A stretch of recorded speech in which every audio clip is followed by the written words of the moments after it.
Ladies and gentlemen, what is IIASA now?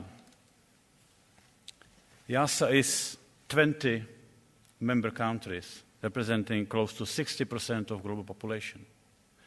IIASA is 850 researchers connected to IIASA core through different types of alignments and contracts, and 3,000 scholars who have been spending part of their careers at IIASA.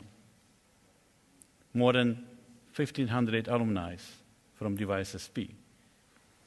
And given the 3 days we have been through, I think thanks to that network, thanks to you, IIASA has a bright future, certainly future leading us to this vision of Jill in 2022.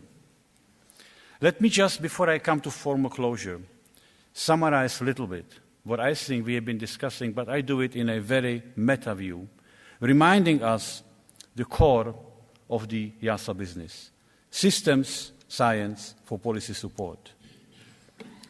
And I think this interesting everything saying cartoon, which was produced at the time where the assessment of the Millennium Ecosystem was published in 2005, was kind of everywhere during the sessions. IIASA is in the middle of discussion about limits to our resources. But it's a middle of discussion where we don't anymore talk about only protecting resources. We are talking about sustainable use of resources.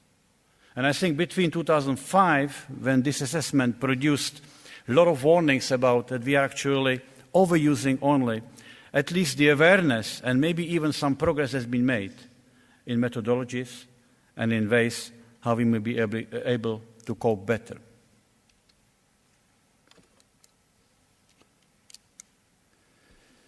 IIASA is set for a mission which is not only to do research deep into the energy, deep into the climate, deep into the food, deep into the water, deep into the poverty equity.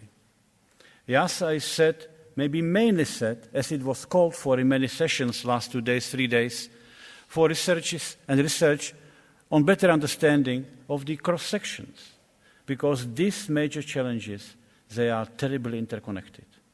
And in view of IIASA, my view, the largest lack of knowledge is about how these interconnections work. We have seen many words and listened to many words last 3 days. Core benefits, cross-sectors, feedbacks, everything of that kind. But the fact is that we have been able to show last 3 days only a couple of examples how these core benefits methodologically and politically and money-wise could work out.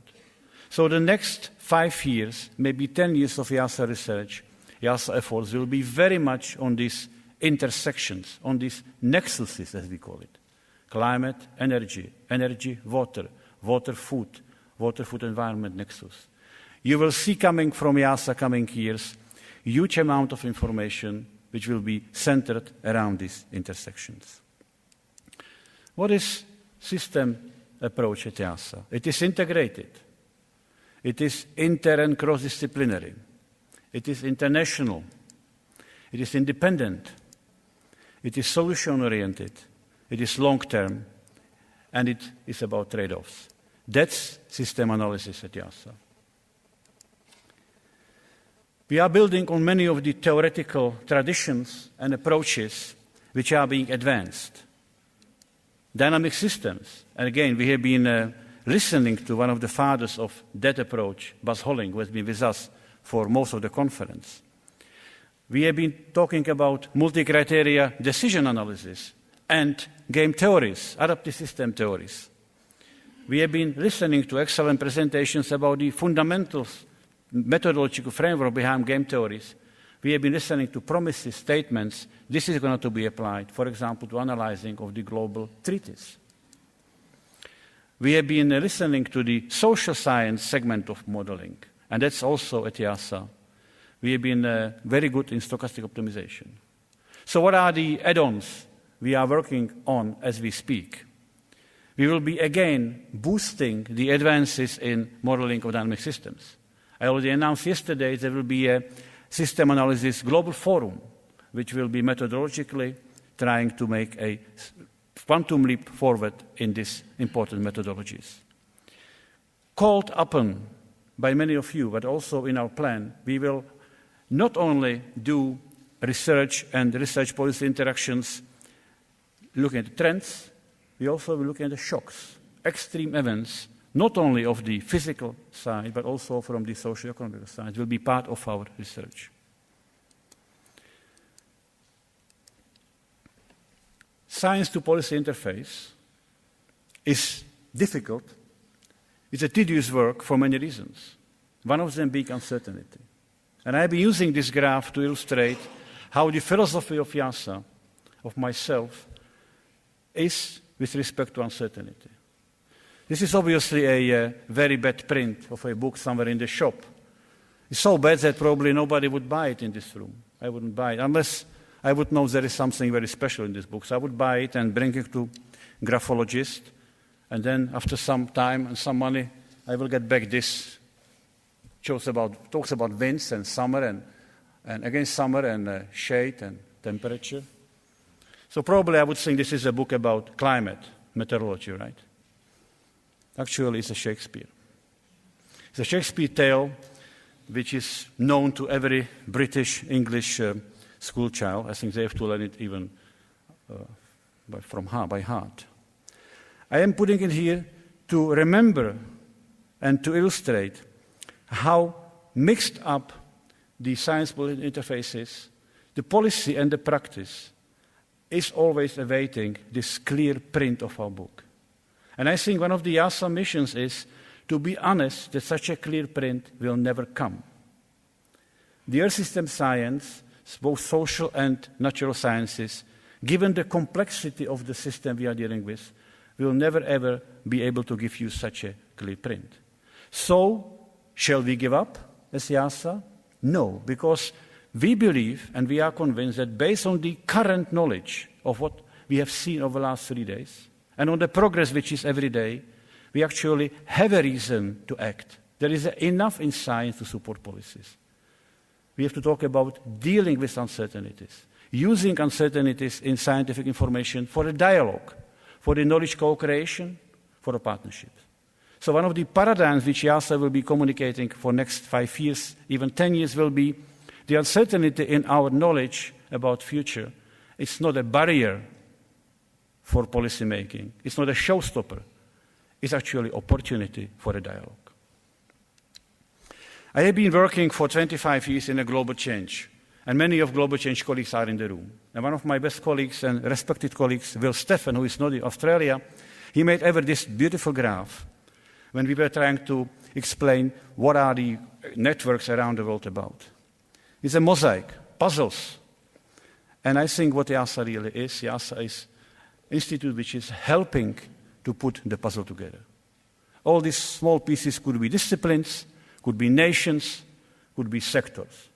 And I think IIASA is one of the little players trying to put this puzzle together. Let me conclude with Seneca.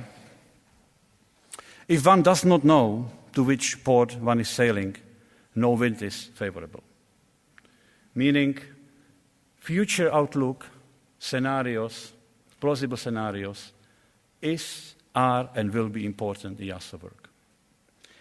Ladies and gentlemen, although we already got invitation from Jill to come to IIASA in 2022 for the 50th anniversary, there is still a little one before that, which is in 2017, probably 45th anniversary. And I was listening to many quotes at this conference. There were so many beautiful quotes. I would like to use 2 to give my vision about this conference 5 years from now. One of the quotes was from Kathy Richardson, again, our valued colleague from Global Change Community. She said, I have been aging with IIASA for 40 years, and IIASA has been aging really well. So if this is true, IIASA is aging 5 more years, and I think you should come because the aged IIASA 45 will be even tasting better. The other quote was from Bill Stixon from the World Business Council. He said, the scarce resources needs to be recycled, so you see me here again on the floor. I am sure that you will be all of us with us in 5 years' time, because you are all scarce resources understanding the way how the advanced system analysis and policy science interface work. So this is my invitation to all of you to be with us in 5 years' time at the 45th anniversary of IIASA. Ladies and gentlemen, we have been witnessing 3 exciting days and maybe 2 exciting nights, maybe 3. About 1,000 people, colleagues from all over the world, joined us in Vienna and here in Luxembourg. We have started with a beautiful gala dinner hosted by the Minister of Science, where about 600 colleagues of you were witnessing a reward to one of our long-term ally, important IIASA scholar, Norm Neureiter, who is, by the way, here and still listening and still helping us to get this going. We had a remarkable, unforgettable opening of our session with Nobel Prize laureates, leaders of the science community worldwide, top academicians. And we have been witnessing after that sessions which were, I would say, proudly presented by framing presentations from IIASA colleagues. And I must say that that proudness was rising in myself when I saw presentations coming. Because I saw that this IIASA, these institutions, has to say its bit. And it has to say its bit in a way that people discuss it, people debate it, people see contribution in it to the progress of science for sustainability. The whole conference has been broadcasted online, live streamed. It went on to the whole world. And we have been witnessing very active traffic through the modern media, Facebook, Twitter. I still have to learn how to do it, but I'm being told by my community staff that this has been very, very intensive traffic. We have been having here close to 25, 30 media from the whole world, interviewing our staff, putting televisions, major stations from around the world. Nature Climate Change has produced interviews, Guardian, and I can go like this. This conference has been a tremendous success. But it would have been no success if it was not for 70 colleagues of IIASA who were working on this conference hard for 2 years. And I already asked you this morning to applaud them, and I said, I will do it again, and I will invite one of them, because I can hardly invite 70 to this small podium, just to come up and to tell us in 1 or 2 sentences how she, because it's she, experienced this daunting time of 2 years of getting here. I would like to invite one of the most important, maybe the most important person in our preparation team, and that's Pat Wagner.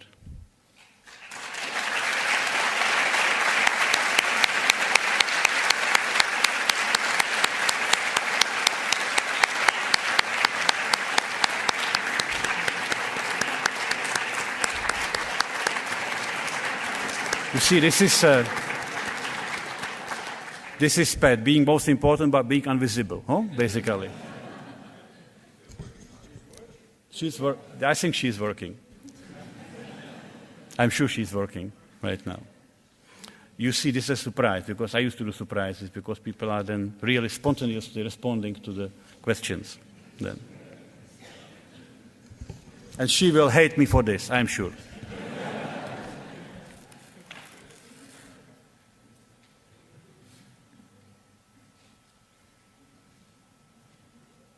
Is there a chance we are getting Pat here? Yeah?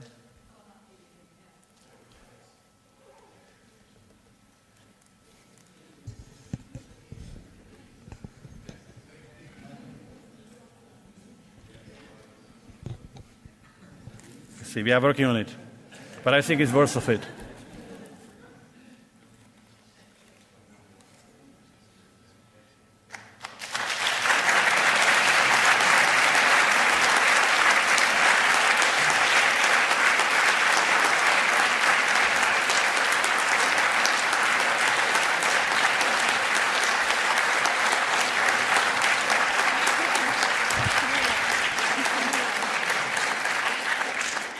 I was telling between 70, these are perhaps the most important. And I was wondering, Pat, could you tell us, please be honest because it's Friday afternoon, how did you experience this daunting 2 years getting us here? Well, to be honest, there were days where we thought we should have probably only started 30 days ago. We've had a lot of tossing and turning and lots of great ideas come forward. But at the end of the day, we had over 1,000 registrations come in. We have had about 140, 150 speakers, including the rapporteurs and the panelists, so it was quite an effort. And I guess there was about 45 IIASA people, and the rest were from external people who are out in the audience today looking at us, making me very nervous. I'm trying to think. Yeah, we started 2 years ago, and I'm sure Pavel's thinking about another one in 5 years' time. So I will welcome you already for the next route. What else would you like to know? Your taxis are all scheduled for tomorrow. Don't forget we're changing summertime to wintertime. So those are things I'd like you to know. But other than that, thank you. Thank you. Thank you.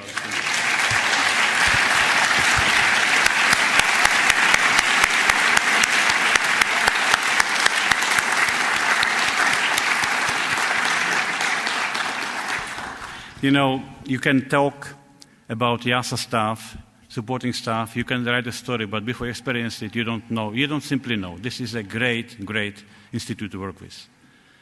Ladies and gentlemen, excellencies, I declare the 40th anniversary conference of IIASA for closed. Have a safe journey home.